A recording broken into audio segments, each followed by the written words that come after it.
Guys, welcome back to my channel. আবার একটা চিনি চিনি ব্লগ নিয়ে আমি চিনি তোমাদের সামনে চলে এসেছি। আজ হচ্ছে 28শে ডিসেম্বর, আজ হচ্ছে বৃহস্পতিবার, এখন বাজে সন্ধ্যে 6টা। আজ এক অন্য রকমের গল্প নিয়ে আসলাম।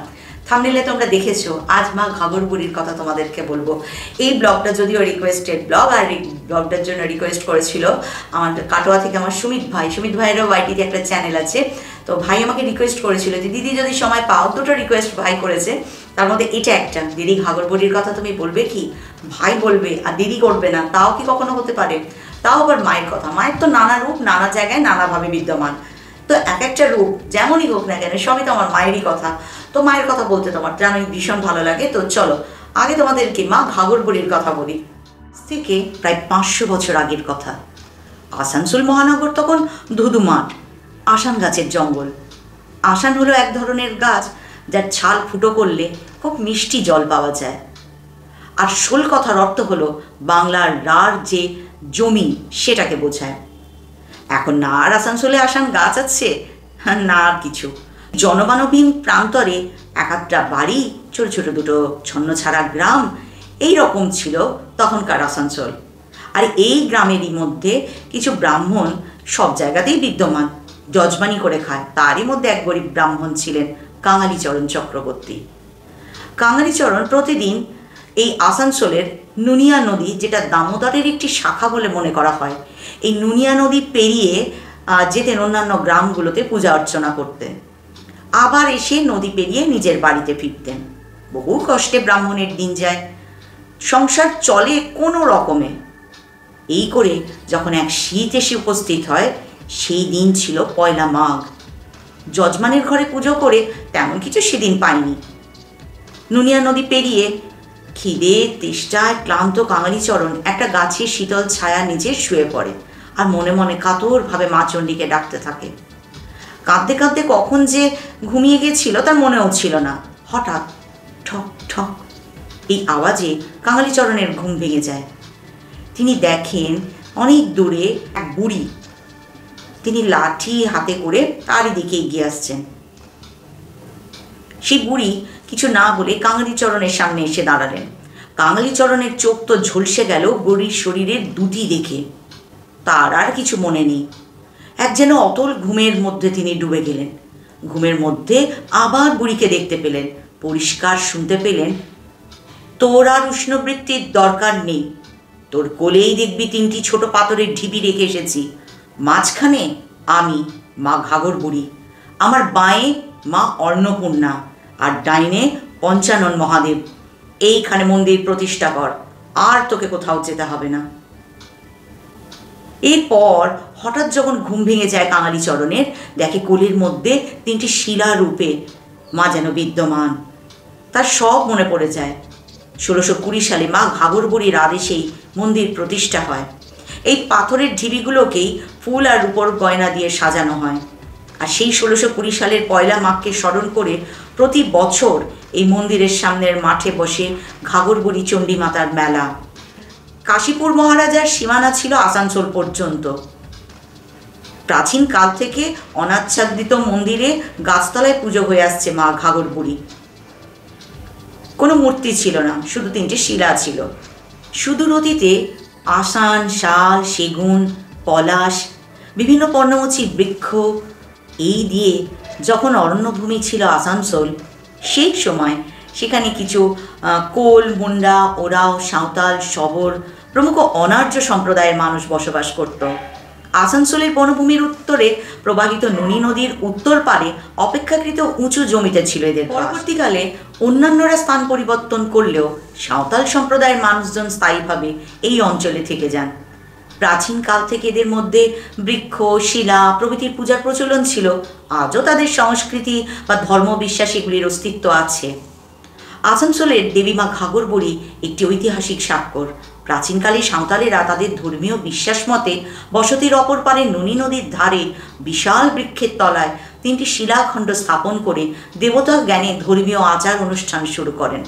ধর্মীয় উৎসবে মাদল আর ধামসার শব্দে সাঁওতালি নৃত্যের ছন্দে মেতে উঠত বনাঞ্চল। আদিবাসী নৃত্য দেখতে ভিড় জমাত পঞ্চকোট রাজার সৈন্যবাহিনীর লোকেরা। 1741 সালে বাংলার মসনদে তখন নবাব আলীবর্দী খাঁ পঞ্চকোট রাজ্যে তখন শত্রুঘ্ন শেখর আর গরুর নারায়ণ সিংহদেবের রাজত্ব। সেই সময় বারবার বর্গী হানায় বিধ্বস্ত বাংলা। এই হানা থেকে রেহাই মেলেনি পঞ্চকোট রাজ্যেও। সেই সময় পঞ্চকোটের রাজা গরুর নারায়ণ সিংহদেব তার সৈন্যবাহিনী ও রাজ্যবাসীকে বর্গী হানা প্রতিরোধ করতে আহ্বান জানান। এই সৈন্যবাহিনীর দুই বীর যোদ্ধা নকরি রায় ও রামকৃষ্ণ রায় স্থানীয় সাঁওতাল সম্প্রদায়ের মানুষজন নিয়ে বর্গীদের বিরুদ্ধে প্রতিরোধ গড়ে তোলেন। নকরি ও রামকৃষ্ণ রায়ের বীরত্ব, দুর্দর্শিতা, সর্বোপরি দেশপ্রেমে মুগ্ধ হয়ে রাজা গরুর নারায়ণ ৩৭৬ টাকা ৪ আনা ২ পাই জমায় তাদের আসানসোলের বিস্তীর্ণ বনভূমির জায়গির দান করেন। জায়গিরদার দয় আসান গাছ কেটে শোল জমির ওপর এই আসানসোল বসতি করে তোলেন। জায়গিরদার নকরি ও রামকৃষ্ণ রায়ের পৃষ্ঠপোষকতায় সাঁওতাল প্রজাদের প্রিয় দেবী ঘাঘর বুড়ির থান প্রসিদ্ধি লাভ করে। অনেক মানুষের ভিড় জমতে থাকে। নকরি ও রামকৃষ্ণ রায়ের তত্ত্বাবধানে ঘাঘর বুড়ির থানে মন্দির নির্মাণ, নিত্য পূজার জন্য পুরোহিত নিয়োগের চেষ্টা করা হয়। কালীর নিয়মে অনার্য আদিবাসীদের পুজোর মধ্যে আর্য ব্রাহ্মণ পুজোর প্রথম আগমন ঘটে।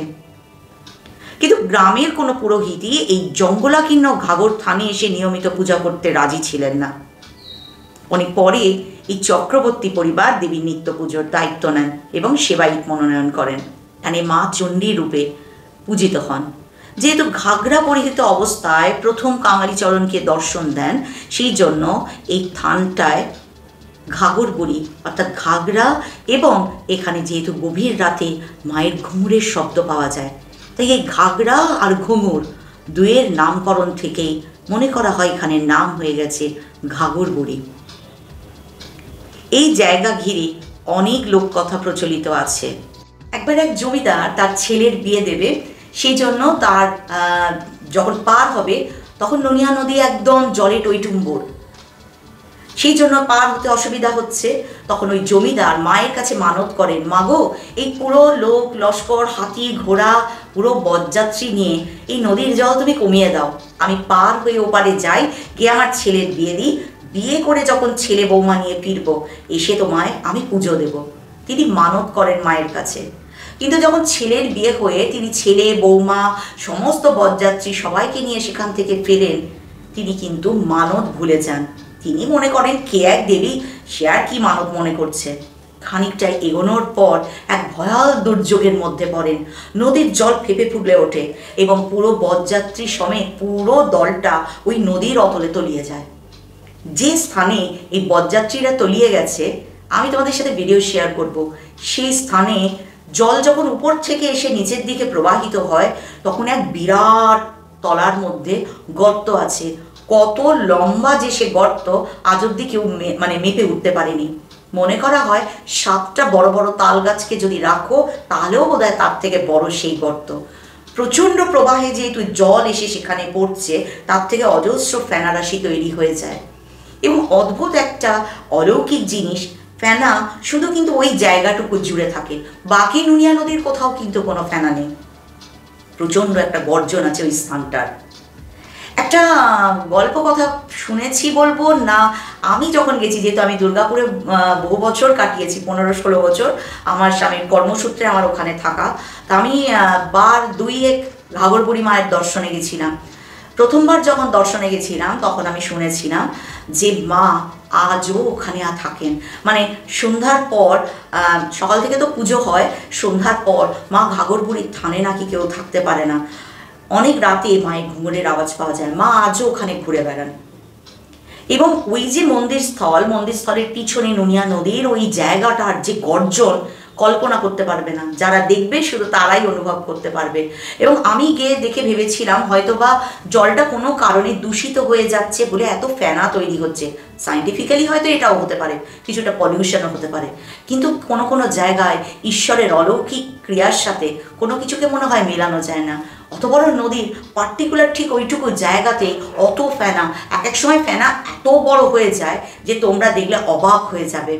কারণ ওই নিচে এক গহীন সুড়ঙ্গের মতো আছে, প্রচণ্ড প্রবাহে জল ওখানে পড়ে, আর যেহেতু সুড়ঙ্গ সেই জল তো আর প্রবাহিত হচ্ছে না, ফলে ফেনাটা এসে ওই চাপধারের মধ্যেই স্থিত হয়ে থেকে যায়।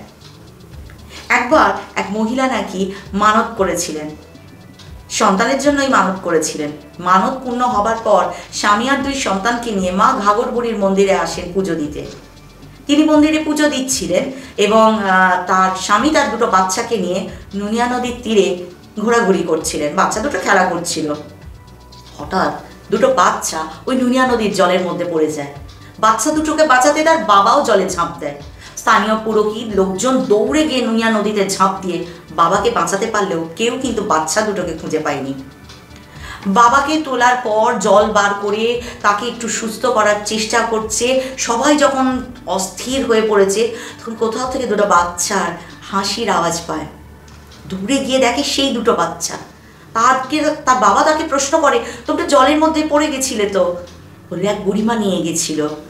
নিচে বুড়িমার কাছে কিছুক্ষণ ছিলাম, তারপর বুড়িমা আবার আমাদেরকে দিয়ে গেল। যখন তোমাদেরকে কথাটা বলছি আমার গায়ে পুরো একটা শিহরণ দিয়ে যাচ্ছে। যারা ঘাগর বুড়ি দর্শন করনি হয়তোবা তারা বিশ্বাস করবে কতটা জানি না, কিন্তু যারা ঘাগর বুড়ি দর্শন করেছো তারা জানো ঘাগর বুড়ির মাহাত্ম্য কী। যারা কাছাকাছি লোকালয়ে থাকো বা কখনো ইচ্ছা করলে শহরতলি থেকে বা আউটস্কার্ট কলকাতা, মা ঘাগর বুড়ির দর্শন অতি অবশ্যই করো। মার কাছে যে যার নিয়ে ওখানে একটি গাছ আছে, সেই গাছের মধ্যে তোমার অপূর্ণ মনের যত ইচ্ছা, যা কোনোদিন পূরণ হওয়া সম্ভব হয়তো বা নয়, ঘাগর বুড়ি মায়ের কাছে গিয়ে যদি মানত করে আসো তাহলে মা তোমার মনের ইচ্ছা পূর্ণ করবে। আর পূরণ হয়ে গেলে মার কাছে গিয়ে পুজো দিয়ে আসবে সেই গিট খুলে। সবসময় ঠাকুরের কাছে কি সব কিছু কি আমাদেরকে চাইতে হবে তবেই ঠাকুর দর্শন করব তা নয়। স্থানটার একদম পুরো আমাদের হাইওয়ের উপরে, ঠিক আছে? হাইওয়ে থেকেই দেখা যায় মা ঘাগর বুড়ির মন্দিরের যে এন্ট্রান্সের গেটটা। আমি যতবার দেখি না ততবার আমার গায়ে শিহরণ দিয়ে যায়। আমি কখনো পারিনি ওনাকে না দর্শন করে চলে আসতে। ফলে যখন তুমি ওই সিংহ দরজা ক্রস করে মার মন্দিরের দিকে এগোবে তোমার একটা অদ্ভুত রোমাঞ্চ খেলে যাবে শরীরের মধ্যে। মা যেখানে আছেন সেই জায়গায় একটা অদ্ভুত ঊর্জা থাকে। ওই স্থানে পা দিলে মায়ের ওই ঊর্জাটা বোঝা যায়। অনেকে ওখানে গিয়ে বলতে শুনেছি যে ঘাগর বুড়ি নাকি উপপীঠ, মায়ের ঘাগরা ওখানে পড়েছিল তাই নাম ঘাগর বুড়ি। এটা উপপীঠ না পীঠ না সিদ্ধপীঠ আমি ওইগুলো খোঁজ খবর করি না। আমি জানি এখানে মা তার সর্বশক্তি নিয়ে বিদ্যমান। মার শ্রীচরণে গিয়ে একবার করতে পারলে সমস্তটুকু পাওয়া হয়ে যায়। মা সেটাই করেন। না মা কারোর কষ্ট দেখতে পারেন, না মা কাউকে দুঃখ দিতে পারেন।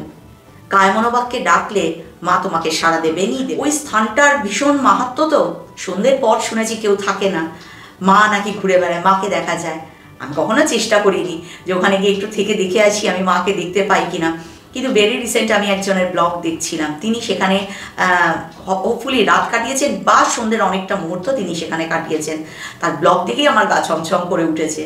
তো না জানি কখনো যদি আমি যাই, আবার যদি মা আমাকে ডাকেন, অনুমতি দেন তার স্থান দর্শনের জন্য, আমি যদি সেখানে যাই তাহলে অতি অবশ্যই পুরো জায়গা সামনে দাঁড়িয়ে তোমাদেরকে বুঝিয়ে দেখানোর চেষ্টা করব। তার আগেও এইভাবে ছবিতেই না হয় দেখে নাও যে মায়ের লীলা কী, মায়ের মাহাত্ম্য কী।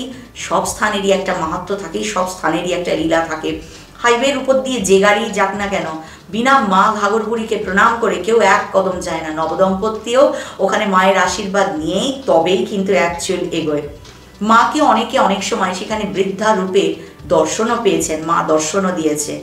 এবং ওই নুনিয়া নদীর একটা অদ্ভুত অলৌকিক ঘটনা আছে স্থানটার, গা শিহরণ দিয়ে উঠবে। ওই যে বরযাত্রী যারা পড়ে গেছিল, ওই অতলে তলিয়ে গেছিল, সেই হাতি ঘোড়ার পায়ের ছাপ আজও নুনিয়া নদীর তীরে আছে। পুরো পাথরের এবড়ো খেবড়ো জমির মধ্যে হাতির পায়ের ছাপ, ঘোড়ার পায়ের ছাপ আছে। মা প্রতি মুহূর্তে বুঝিয়ে দেন যে মা সেখানে বিদ্যমান। আর প্রথম মা দর্শন করার পর তোমার মধ্যে অনুভব হবে যে না জানি আমি কি জিনিস দেখে নিলাম, না জানি আমি কত বড় সম্পদ পেয়ে গেলাম। পার্থিব সব মানে সমস্ত কিছু পাওয়া থেকে তোমার মন অনেক দূরে চলে যাবে। পার্থিব কোনো জিনিসের উপর তোমার আর কোনো লোভ লিপ্সা লালসা থাকবে না। এইটুকু এই চিনি তো তোমাদেরকে বলতেই পারে। এক অদ্ভুত জায়গা, মায়ের এক অদ্ভুত সুন্দর রূপ আর মায়ের অলৌকিক গল্প প্রতিটা মানুষের মুখে মুখে থাকে। আসানসোলের আনাচ কানাচ জুড়ে, শুধু আসানসোল কেন, বাংলার আনাচ কানাচ জুড়ে মা ঘাগর বুড়ি, মা চণ্ডীর কথা সর্বত্র ঘুরে বেড়াচ্ছে।